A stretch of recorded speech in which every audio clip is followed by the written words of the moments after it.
So hey guys, welcome back to my channel. তো আমি সুস্মিতা, তোমরা দেখছো সুস্মিতা রান্নাঘর। তো চলো আজকে তোমাদের সঙ্গে শেয়ার করবো চিংড়ি মাছের মাথা দিয়ে বড়া।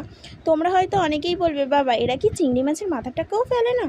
না গো, আমরা ফেলি না, আমরা এইভাবে বড়া করেই খাই। তোমরাও একবার বানিয়ে দেখো। সত্যি কথা বলতে, একবার বানিয়ে খেলে তোমরাও আর মাছের মাথাগুলো না ফেলে এইভাবেই বানিয়ে খাবে। দেখো, প্রথমেই কিন্তু মাছের মাথাটাকে বেটে নিয়েছি, তার মধ্যে দিয়েছি পেঁয়াজ, আদা রসুন বাটা, আর দিয়ে দিলাম 2 চামচ মতো চালের গুঁড়ি, আর দিয়ে দিচ্ছি পরিমাণ মতো হলুদ গুঁড়ো, লঙ্কা গুঁড়ো। তারপরে ওটাকে ভালোভাবে হাত দিয়ে মাখিয়ে নিতে হবে। তোমরাও এইভাবেই মাখিয়ে নেবে। দেখো, ভালোভাবে কিন্তু মাখিয়ে নিচ্ছি। তারপরে ওর মধ্যে দিয়ে দিলাম বেসন, কিছুটা পরিমাণে বেসন দিয়েও ভালোভাবে মাখিয়ে নিতে হবে। মাখিয়ে নেওয়া হয়ে গেলে ওর মধ্যে কিন্তু অল্প অল্প পরিমাণে জল দিয়ে মাখাবে, বেশি পাতলা করে ফেললে কিন্তু জিনিসটা ভালো হবে না। তারপরে কিন্তু ওর মধ্যে দিয়ে দিচ্ছি আমি মিট মশলা। তোমরা চাইলে গরম মশলাও দিতে পারো বা জিরে ভাজা গুঁড়ো ওটাও দিতে পারো, তোমাদের হাতের সামনে যেই মশলাটা থাকবে ওটাই দিও।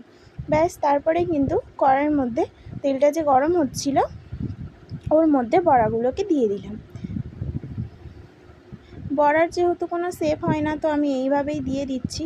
তোমরাও যদি বানাও তো এইভাবে দিয়ে দেবে। সত্যি কথা বলতে খেতে এতটাই টেস্টি হয়, একবার বানিয়ে না খেলে বিশ্বাস করবে না।